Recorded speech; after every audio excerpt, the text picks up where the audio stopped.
Hola, ¿cómo están todos los estudiantes de algorítmica y programación del módulo correspondiente al trayecto 1, semestre 1, módulo 1?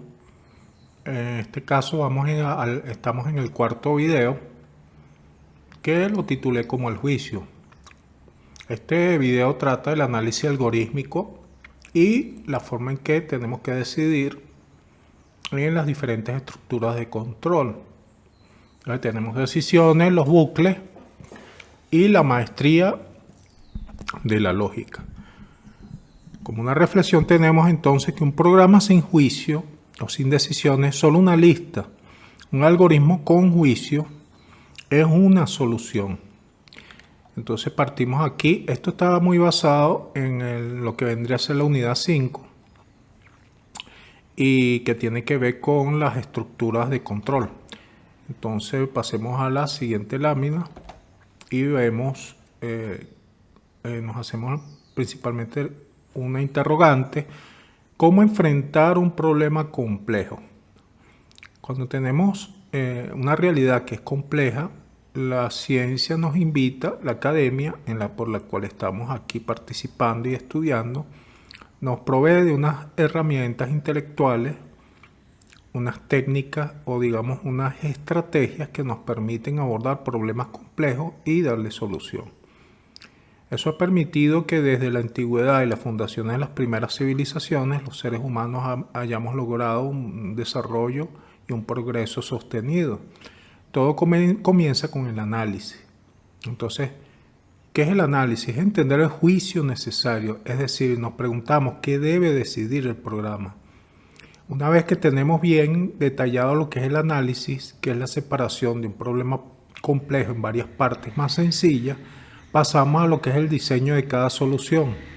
Es decir, elegimos la estructura correcta y vemos si es selectiva o es iterativa.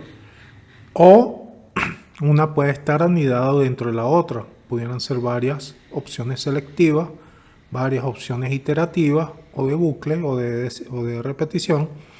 O pueden estar combinadas una con la otra,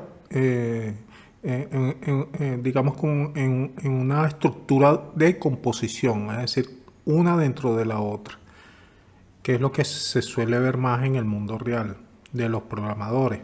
Tenemos entonces después, una vez resuelto el problema del análisis, que no hayan esté correctamente establecido qué es el problema que vamos a resolver, cuáles son sus partes, diseñar la solución efectiva para cada parte. Una vez comprobado todo esto, pasamos a la codificación. En esta codificación hacemos las pruebas necesarias, aplicamos la sintaxis en pseudocódigo usando una herramienta como puede ser PSeInt, que esta herramienta nos automatiza el proceso de corrida en frío en una corrida caliente en una aplicación. O podemos utilizar directamente compiladores o intérpretes, en este caso son compiladores como es Pascal, lenguaje C o lenguaje C++. Estos tres lenguajes son diferentes, aunque se parecen mucho, tienen diferencias. El estándar utilizado en la UNESCO es el lenguaje C, desarrollado por Dennis Ritchie hacia la década de los años 60 del siglo XX, y que este lenguaje permitió la construcción del sistema operativo Unix. El sistema operativo Unix es el sistema, digamos, más legendario que existe, porque a partir de él se desarrollaron, inspirados en él, sistemas como los Linux y sus diferentes versiones, y sistemas como OpenBSD, Solaris, Haiku. Hay muchísimos sistemas operativos, no todos son Linux, pero que utilizan las bases de los conocimientos que se desarrollaron para el desarrollo del Unix, que se hizo partiendo del lenguaje C. El lenguaje C++ fue creado por Barney Stroud hacia finales de los años 80, mediados de los 80, y tenía como un objetivo más que todo pasar de la programación académica basada en estructuras y funciones a un sistema basado en programación orientada a objetos, un híbrido. Estos lenguajes fueron inspiradores del lenguaje Java y de lenguajes como Python o PHP, que ahora están orientados a objetos, y es otro paradigma de programación mucho más avanzado que permite que se pueda utilizar, resolver problemas complejos de una manera más rápida y más barata. Las pruebas. En cuanto a las pruebas, una vez que tú ya tienes todo codificado, tienes que compilar, tienes que ver si existen errores de lógica, que son los más difíciles, porque debiste haberlo resuelto desde un principio, pero pueden aparecer errores de lógica, pueden aparecer errores de sintaxis, que son los más sencillos, porque requieren un poquito de experiencia, y que se den los resultados deseados si la lógica es correcta. Entonces, buscamos también hacer pruebas de estrés, forzar el error, a ver si el sistema trabaja bajo diferentes condiciones, hasta para validar lo que es la robustez de ese sistema. Entonces, pasamos a ver otro aspecto, el juicio binario. El juicio binario es una de las estructuras de decisión que parte de analizar una precondición. Si esta condición se da, entonces puede generar varias consecuencias, que la condición se cumpla o que no se cumpla. Si se cumple, va a ser una serie de pasos o tareas secuenciales, o si no, puede salir de ese bloque de instrucciones y saltar a otro, o realizar una respuesta alternativa. En este caso, el concepto que tenemos es como la evaluación de una condición lógica, que puede ser verdadero y falso, porque en este caso es binario. En instancias del pseudocódigo sería un sí, entonces, indicando que si el código es verdadero, en ese bloque haría un conjunto de instrucciones, y en el caso de que fuera si no, el código sería falso y generaría consecuencias que aplicarían con la salida o la realización de otras instrucciones. El bucle sí, entonces, tiene que cerrarse con un fin sí. El uso clave, validación de datos, por ejemplo, preguntamos si la edad es mayor a 18, si se cumple o no, entonces genera consecuencias. Y digamos que el juicio binario o la decisión binaria es una de las principales y más importantes estructuras de control. Tenemos el juicio múltiple o decisiones múltiples, que según se dé la condición, vamos a diferentes casos. Entonces los casos son múltiples. Y este es el uso muy común en los menús de opciones o switcheras. En este concepto, la variable puede sugerir que se trata de múltiples valores discretos, y la ventaja es que da una mayor legibilidad que múltiples sí anidados y evita el código espagueti. Es decir, que si tratamos de resolver casos múltiples con solo juicios binarios, se nos vuelve muy complejo. Se anidan los juicios binarios, se quedan anidados uno dentro del otro, lo que hace ilegible el programa, difícil de mantener. En cambio, con las decisiones múltiples o juicios múltiples, tenemos la opción de dar los saltos de acuerdo al caso que se esté dando, el caso de uso. Tenemos un ejemplo, tenemos un menú, y en este menú nos aparecen los días de la semana. Entonces, cada día de la semana aparece como un caso, que se pueden hablar de categorías. ¿Cuáles serían las buenas prácticas? Siempre incluir opción de otro modo o por defecto, en el caso de que el usuario no comprenda los casos y coloque algo inadecuado, podamos atrapar este error, manejar el error y los casos inesperados, para que tú sepas por qué el programa termina abruptamente o no da una señal deseada. Ok, entonces, si vemos en la imagen del lado derecho, vemos el algoritmo sí múltiple, ¿verdad? Opciones múltiples. Entonces, en este caso vamos a elegir entre varias categorías el transporte. Este transporte está mal escrito, es transporte, pero bueno, la imagen que tomamos del internet y venía con este error. Entonces, fíjense aquí la opción. Tenemos varias múltiples opciones para el transporte, pero la que coincide con ella puede ser la opción 4. Entonces, él entra a la opción 4 y ahí puede ejecutar una serie de tareas.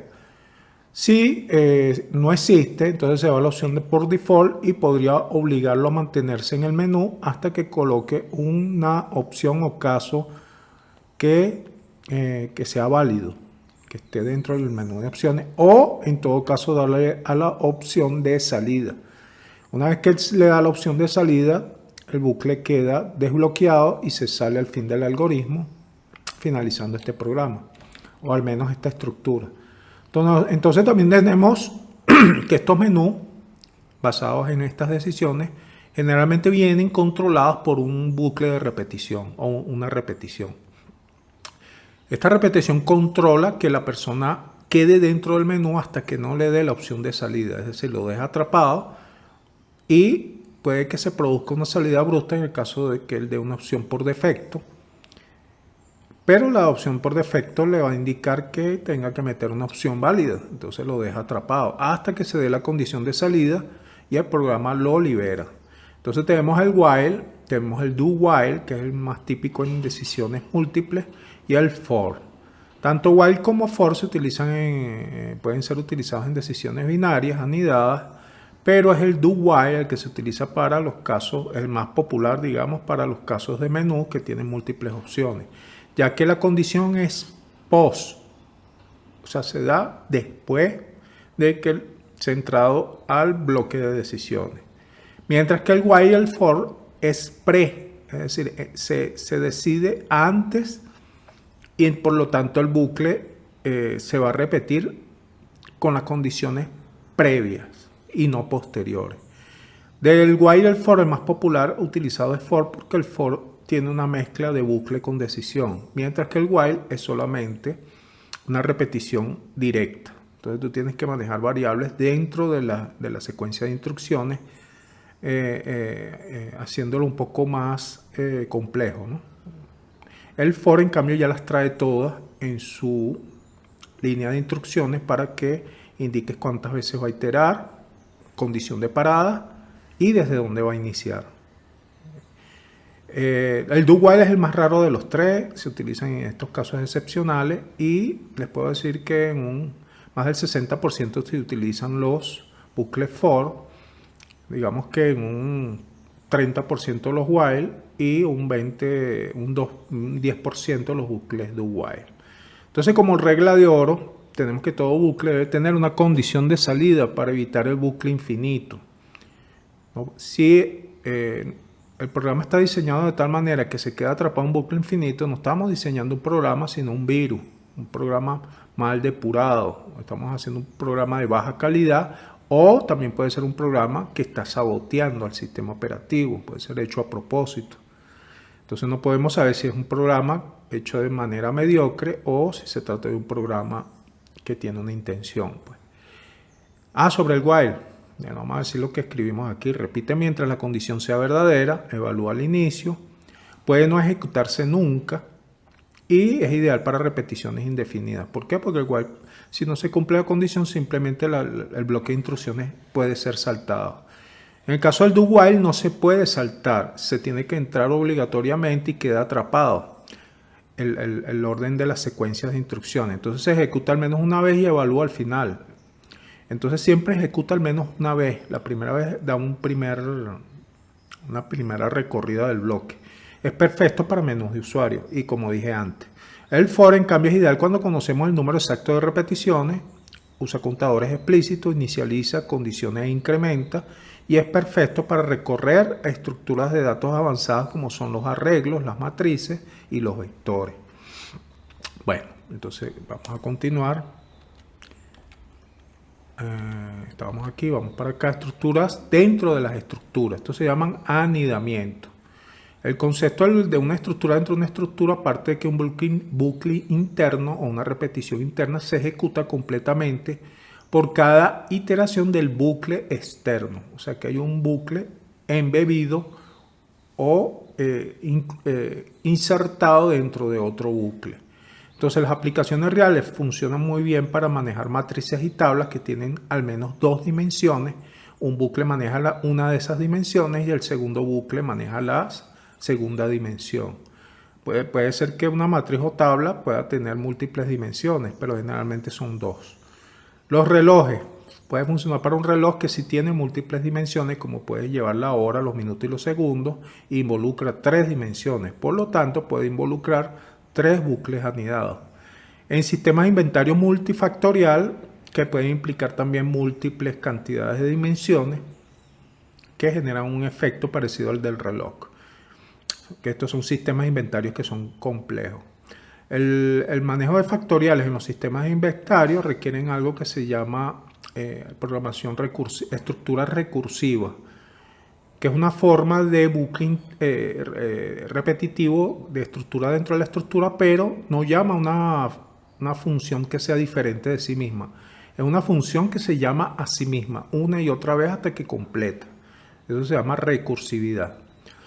Entonces los sistemas que manejan aspectos de cálculo de factoriales o multifactorial puede utilizar los recursos o puede utilizar las técnicas recursivas que implican un manejo de estructura dentro de estructura que es muy poco común en el mundo real, pero puede presentarse. Advertencias, cuidado con la eficiencia. Los anidamientos profundos consumen más recursos. Por eso que la técnica de utilizar funciones recursivas ha ayudado mucho a evitar esos anidamientos profundos, ya que resuelven problemas muy complejos utilizando una técnica matemática muy sencilla. Por otro lado, tenemos aquí en la imagen estructuras repetitivas. Ponemos ejercicio 8, hacer un programa que muestra un cronómetro, indicando las horas, minutos y segundos. Esto es un ejercicio que te permite a ti entender cómo se haría esta estructura dentro de la otra, porque hacemos la analogía del reloj. La aguja de los minutos no avanza hasta que la de los segundos dé la vuelta completa. Y una vez que la aguja de los minutos dé la vuelta completa, avanza la aguja de la hora. Ok, entonces pasamos aquí. El sello del ingeniero en la UNESCO. El sello del ingeniero es buscar la calidad por encima de que la calidad tiene dos aspectos. La calidad puede verse como calidad popular o la calidad profesional. La calidad popular es bueno, bonito y barato. Pero ese no es el modelo que utiliza un académico. En la academia, en el mundo de la universidad, tenemos que utilizar un enfoque de calidad profesional que se basa en una serie de dimensiones bien determinadas. Entre una de ellas, para el programador, va a ser la identación o indentación, puede ser sin N o con N, identación o indentación, que es obligatoria para visualizar la jerarquía del juicio o de las decisiones. Por ejemplo, si estoy dando un sí con una condición, entonces tú colocas un comentario indicando que viene un código anidado. ¿Y qué es lo que hace ese bloque de instrucciones? Si se trata de qué, de una interfaz de entrada, de una interfaz de salida, o si se trata de un controlador, o si se trata de contenedores que empujan el programa hacia entidades. ¿Qué hacen estas entidades? Hacer cálculo, hacer copias o hacer comparaciones. Entonces, cada condición es deseable que se idente, es decir, una vez que el bucle se anida hacia otra estructura interna, esta debe estar separada de su lado izquierdo por 4 espacios, que es el estándar más utilizado. Entonces la indentación permite que los programas sean legibles y se entienda que hay un bloque metido dentro de otro bloque porque se ve una distancia de separación entre ellos, que es una sangría, un margen hacia la derecha. Por otro lado tenemos la nomenclatura. La nomenclatura son identificadores claros para contadores y acumuladores y se comentan. O sea, por ejemplo, si yo estoy hablando de variables, estas variables que van dando pasos de 10 en 10, nosotros los podemos señalar como variables que hacen cuenta. O sea, son contadores que van de 1 en 1, de 2 en 2, de 10 en 10 y así sucesivamente. Por otro lado, podemos utilizar variables para acumular. Los acumuladores simplemente suman, multiplican valores para luego después proyectarlo como resultado. Entonces el acumulador y el contador funcionan de manera diferente. Entonces es bueno acotarlo en la nomenclatura. Cuáles son contadores, cuáles son acumuladores y cuáles son operaciones y así sucesivamente. Fíjense que en este caso vemos que el contador está explicando aquí que el bucle indica que para i igual a 1,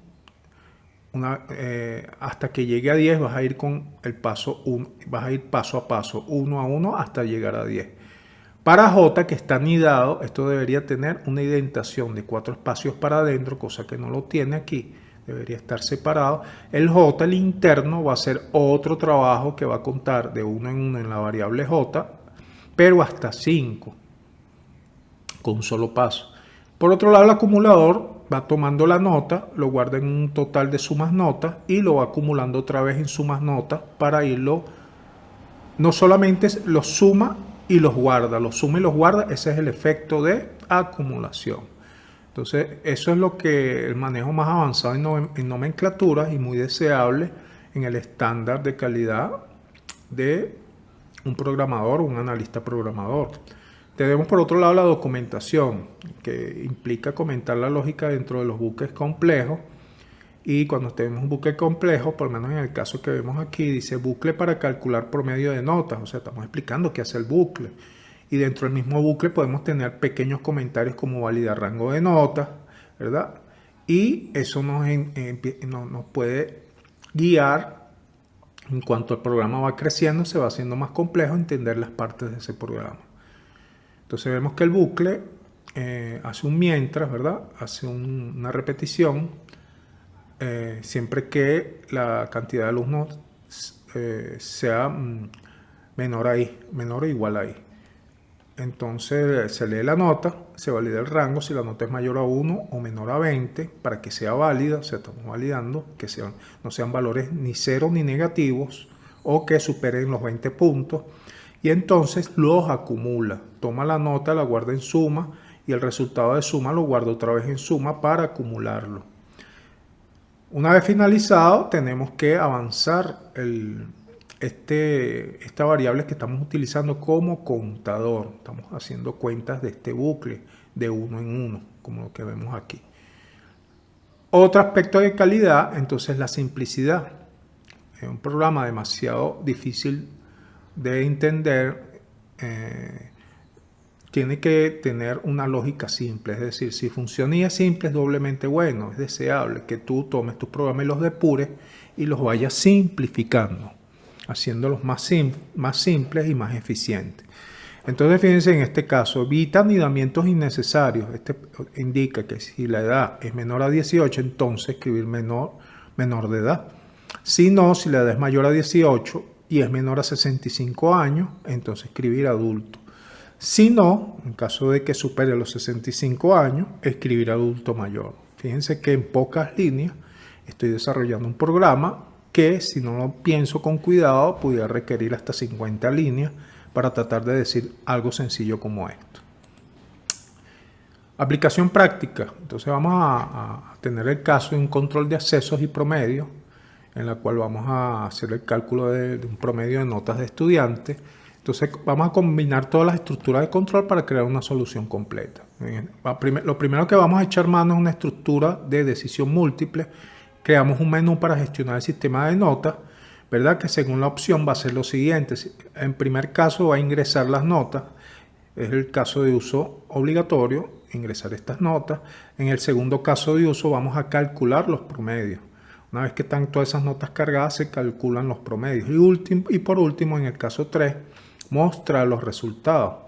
Pero ¿qué pasa si la persona mete caso 2 y no pasa por el caso 1? Tú debes tener una manera de indicar que si no detecta la nota, dejarlo en el menú hasta que él ingrese las notas. O sea, darle un mensaje de sal y de indicarle al usuario debe ingresar las notas para que él accione el caso 1. Si en el caso de que él se salte el caso 1 y caso 2 y diga directamente mostrar resultados y no hay ninguno, evidentemente el sistema le va a mostrar 0 y queda atrapado en el menú hasta que no ingrese las notas. Y si ingresa un valor que no esté entre 1 y 3, por lo menos ingresa caso 4 y no existe, le va a dar un error indicándole que coloque una opción que vaya entre el 1 y el 3 y lo deja atrapado en el menú hasta que le dé al control o digamos a la opción de salida. Entonces, una vez que le da la opción de salida, el programa cierra y finaliza. Entonces tenemos las estructuras iterativas. En el primer caso de ingresar nota, se debe controlar con un bucle para saber cuántos alumnos va a ingresar, cuántas notas va a ingresar. Si se trata de 3 estudiantes, entonces va a leer 3 notas y las va a evaluar si están dentro del rango de 1 a 20. Y una vez que los tiene validados, en el caso de que se cometa un error y no esté dentro de ese rango, escribir el error o simplemente salirse del programa y cargar la nota en la variable. Una vez que está cargada en la variable, otro programa que está dentro de ese cálculo es un acumulador. Y el acumulador se calcula el promedio grupal de notas. En la medida que se van cargando estas notas, hay un acumulador llamado suma notas que está inicializado en 0 y él, de acuerdo al valor de esa nota, va incrementando a esa variable suma notas hasta que las 3 notas o las 2 notas, dependiendo de la cantidad de notas que está guardando, finalice. Una vez que bucle finaliza, ya él tiene una cantidad de notas validadas y finalmente quedaría el caso de mostrar los resultados, que no aparece aquí, que es la impresión del promedio de notas. En este caso va a tomar a suma notas y lo va a dividir entre la n cantidad de estudiantes que participaron. Si fueron 3, lo divide entre 3. Y ese promedio es el que va a imprimir finalmente y una vez que queda impreso, esperar que el usuario indique si va a continuar haciendo cálculo o se va a salir del programa. Bueno, entonces vamos a pasar al ejemplo visto desde un lenguaje de programación, en este caso Py.io. Vamos a saltar para allá. Aquí estamos en el programa, en Py.io, ¿verdad? Yo voy a usar el efecto de lupa. Lo voy a dejar por aquí para poder ver el programa en detalle. Aquí escribimos el programa en lenguaje C. Entonces aquí vamos a escribir, este es el programa original. Fíjense que el programa original indica las opciones igual a 0, las variables n1 como contadores y las acumuladores. Como es la nota, que viene a ser una variable que guarda la nota como tal, la otra que guarda el cálculo del promedio, y el acumulador, que nos permite saber la suma de todas estas notas que van ingresando. Luego viene un while. Fíjense que este tiene un comentario aquí que dice el bucle mientras se convierte en un while. Entonces, al convertirse en un while, mientras la opción no sea igual a 2, que es salir del sistema, él va a permitir que el usuario elija la única opción que tiene posible, que es registrar el grupo de notas.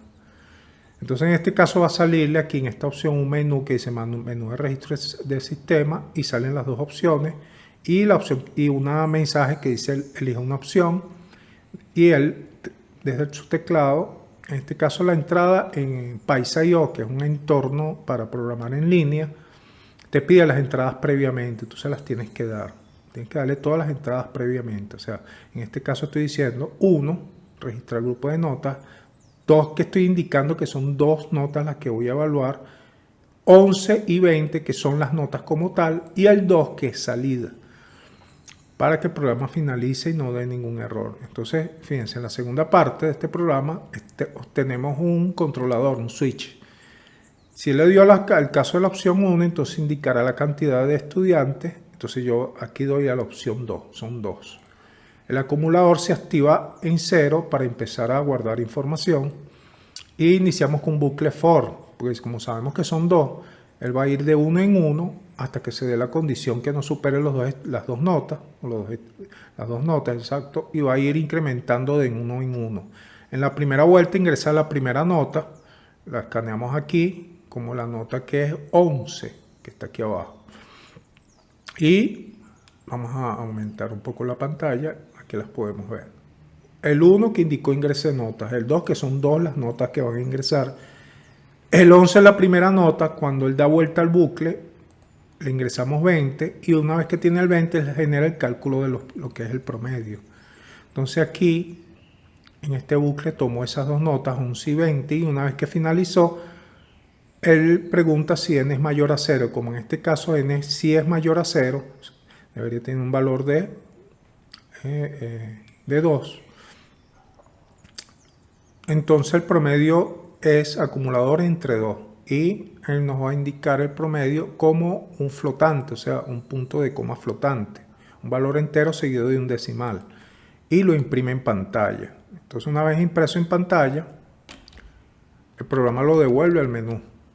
Pero como lo devuelve al menú, yo le estoy diciendo como última opción el 2, que indica el 2, que se salga, que cierre el programa. Entonces el controlador ve el caso 2 y dice cerrando sesión de evaluación, Hey, y se sale del programa. Si él colocara aquí un valor, por más si yo pusiera 0 o pusiera 7, él pone por defecto y simplemente te va a mostrar opción no válida, intente de nuevo y te deja atrapado en el menú hasta que des un valor. O vuelves a hacer el cálculo de notas con 1 o te sales del programa con 2. Entonces esto es muy sencillo. En el caso de Paisa.io no tiene una interfaz de consola que se te aparezca para que tú agregues los datos directos al teclado. Le tienes que dar entrada por su interfaz visual. Entonces esto trae un problema, por lo menos el problema que aparece en este programa, vamos a ponerlo normal otra vez, es que este programa no puede manejar el teclado. Entonces como no lo puede manejar, va a dar un error. Estos errores son errores de validación que no dependen de la lógica del programa. Este programa es correcto, pero no va a funcionar. ¿Cómo va a funcionar? Entonces tengo que hacerle un arreglo. Por ejemplo, fíjense aquí, la manera que él va a capturar, en el momento que él va a capturar en la opción, tengo que decirle si esa opción es verdadera, 1 o 0, verdadero o falso. Si es verdadero, entonces indicaría que hay un valor ahí, tiene que limpiar el buffer de memoria. Una vez que lo limpia, entonces puede ingresar el valor que sigue. Si él no limpia el buffer de memoria, quedas atrapado ahí, el programa da una serie de errores. Ya lo vamos a explicar más adelante. Fíjense que este programa ya corregido con este bloque que maneja la excepción, es decir, limpia el buffer de memoria, permite que el teclado pueda ingresar los valores como que si fuera un teclado, pero fíjense que las entradas se les está dando aquí. Si a ti se te olvida colocar esto aquí, él no va a funcionar, se embasura el buffer de memoria. Entonces fíjense que la salida que él da, vamos a ejecutarlo, fíjense que sí da la opción correcta. La primera vez le ingresamos las dos notas, él ingresó la nota del alumno 1, ingresó la nota del alumno 2 y la promedió. En ese caso, ¿cuáles fueron esas notas? 11 y 20. Y el promedio de salida que dio fue 15.50. Vamos a agrandarlo. Ajá. Si lo ven aquí, 15.50. Indique cantidad de alumnos. Yo le dije 2. Ingrese nota. La primera fue 11, la segunda fue 20 y la promedió y dio 15.50. Te vas a tu calculadora y ves si esto es verdad. Si es correcto, entonces él vuelve al menú y la última opción que yo le di fue 2. Es decir, salir del sistema, él sale y dice Hey, finalizando el programa. Entonces aquí tenemos un programa que funciona correctamente porque le dimos los resultados, hicimos las pruebas. Entonces vamos a el problema del error. Bueno, antes de ir a ese error, aquí la forma en que comentamos es de mayor calidad. Fíjense que en la primera parte yo quiero que este programa más adelante se haga modular. Fíjense que miren este problema. Cuando yo veo todo este programa, toda la estructura está mezclada ahí. Son 50 líneas de instrucción, 54. Si llega a salir un error abajo, yo le quito el punto y coma, esto puede llenarse de errores por todos lados. Vamos a ejecutarlo y quitarle el punto y coma aquí. A ver qué errores me da. Nos da un solo error, pero no siempre es así. A veces puede dar múltiples errores y no sabemos dónde está. Entonces, una de estas prácticas deseables es crear programas modularizados en diferentes archivos y para eso tenemos que dividir el programa en partes. ¿Cuáles son estas partes? Separar las interfaces de entrada, que en este caso es el menú, y aquí decimos interfaz de entrada, el menú principal. Esto lo ponemos en un archivo separado. Luego viene la protección, que puede estar en otra función separada, en otro módulo. El controlador de la interfaz del menú, que es el switch option, que puede estar separado en una función y a su vez en un módulo, en un archivo separado. Y dentro de ellos pueden haber módulos también separados en funciones, que es la entidad calcular y acumular notas de alumnos, que es este bloque que está aquí, y el siguiente bloque, que es la interfaz de salida de resultados. En una de esas interfaces de salida vamos a mostrar el promedio y en el otro interfaz el mensaje de saludo final. Sin embargo, para efectos de ejecución del programa vamos a ver esto mismo igual. Lo vamos a ver igual, solo con la diferencia que el programa está mejor organizado. ¿Para qué? Para encontrar errores, para mejorarlo y para hacerlo crecer, hacerlo más legible y de mayor calidad. Eso lo vamos a ver hacia el final del módulo. Ahorita nos interesa la estructura. Entonces estamos viendo son las estructuras de datos, de control, de datos no, las de control. Y vamos a ver lo que pasó con el error de validación. Este error de entrada por teclado. Aquí está, yo lo puse explicado. Vamos a leer. Aquí tiene la explicación detallada de por qué el primer intento colapsó. El concepto de buffer de entrada quedó vacío. En una computadora normal, cuando el programa llega a un scan, que es una instrucción de lectura desde un dispositivo externo, el teclado, el procesador se detiene y duerme hasta que detecta una señal del teclado. En Parsa.io, que es el entorno que estamos utilizando aquí, el servidor no puede esperar por ti porque hay miles de personas usando el mismo procesador. Entonces Paisa toma todo lo que escribiste en la pestaña Input y lo pone en el almacén buffer. Input, ¿cuál es? Esta entrada que ven aquí. Este es el input. Y lo pone en el buffer. Entonces el bucle infinito, la causa del file size limit, es el error que suele dar cuando ejecutas ese programa. Entonces, esta es la razón técnica del error. Imagina que este escenario en el primer código. El programa entra al while, la opción es no es igual a 2. Como opción se inicializó en 0 y la condición es verdadera. Por lo tanto, llega al scan, intenta leer el input, pero está vacío. O sea, aquí no pusiste nada, lo dejaste en blanco. Entonces el scan falla y no cambia el valor de opción. El programa sigue a la siguiente línea y llega al final del while y vuelve a empezar. Y como la opción sigue siendo 0, el ciclo se repite y se repite y se repite. En menos de un segundo el programa imprimió al menos miles de veces en la consola de salida.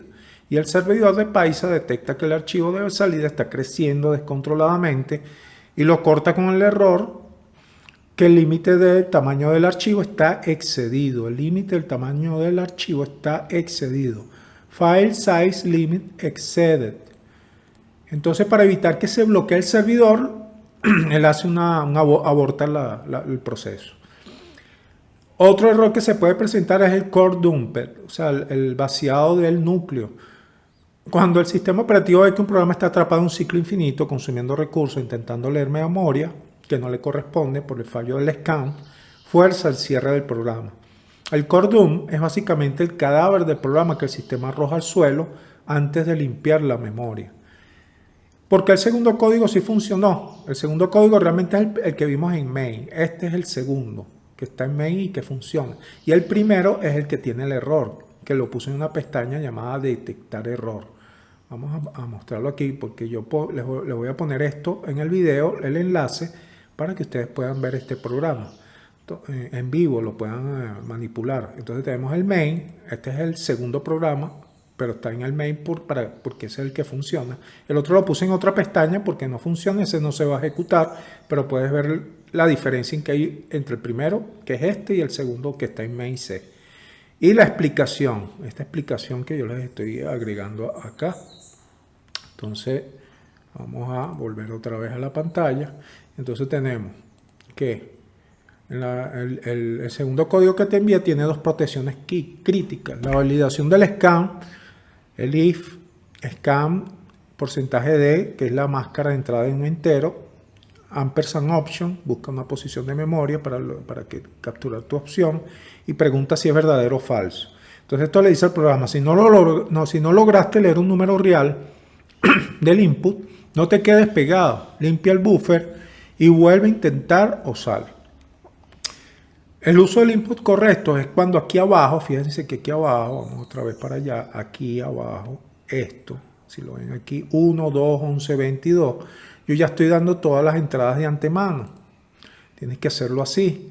Entonces el scan siempre encontró un dato disponible en el almacén, nunca se quedó esperando, por lo que nunca entró en el bucle infinito de impresión. Entonces vamos al main, vamos a cambiar eso para que vean. Estamos en el programa correcto, ahora yo quiero ingresar 3 notas. Entonces agrego el 1 para que ingrese las notas, 3, que son las 3 notas, y aquí tengo que agregar la tercera nota. Entonces vamos a ponerle 15. Entonces él va a promediar 15, 11 y 20. No, vamos a ponerle una más alta. 19, 11 y 20. Entonces el valor de promedio debería ser más alto que 15.5. Y después de que coloque 19, 11 y 20, lo acumule, lo divida entre 3, él va a ir va a leer la opción 2 y se va a salir del programa. Vamos a ejecutarlo a ver si funciona. Si el buffer se debe ir limpiando cada vez que va entrando. Entonces fíjense, vamos a ir. Entonces, ¿qué leo aquí? Muestra el menú. Fíjense que Indique cantidad de alumnos, fueron 3. Ingrese nota alumno 1, alumno 2 y alumno 3 las ingresó. ¿Por qué no las muestra? Porque no he puesto los print. Si yo no le pongo los print no va a mostrar el valor. Pero ya sé que están las 3. Y el promedio, fíjense que cambió, 16.67. ¿Por qué? Porque la tercera nota es mayor. Entonces leo al promedio. Antes era 15.5, ahora es 16.67. Por último, el menú de salida. Le vuelve a mostrar el menú de salida y la opción 2 indica que se va a salir del mensaje OKG finalizado. Entonces aquí hicimos esta prueba indicando que está funcionando nuestro programa con este cambio. Entonces tenemos este resumen para la clase. Entonces, para la clase, entonces podemos explicarle a los estudiantes de la UNESCO que el primer programa enloqueció porque esperaba una respuesta que nunca llegó, mientras que el segundo estaba preparado para el silencio y tenía su hoja de ruta, el input, o sea, la hoja de ruta es esta, entonces la estás indicando. Lista desde el principio. Esto demuestra que el manejo de errores, en el manejo de errores un programador debe prever,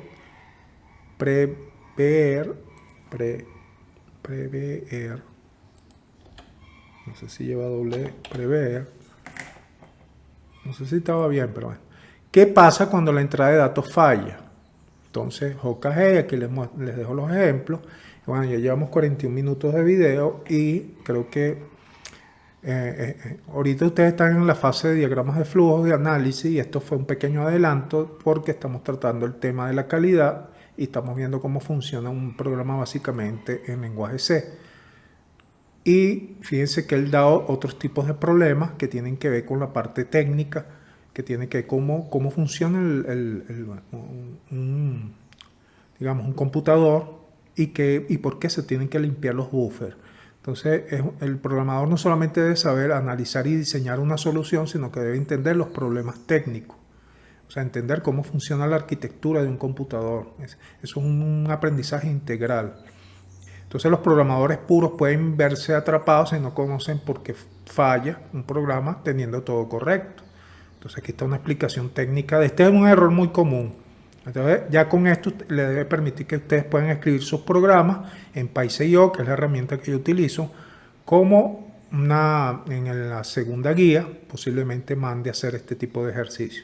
Y bueno, le dejamos este enlace a este programa con el primer programa fallido, que tiene el error técnico, el segundo que sí funciona, y la explicación de la clase como tal. Entonces, si no hay más dudas, espero que no tengan dudas. Si hay dudas, las conversamos después en clases presenciales. Y bueno, lo dejamos hasta aquí. Espero que haya sido de utilidad, que les haya gustado este video y nos vemos en un próximo video que sería el video número 5. Hasta pronto.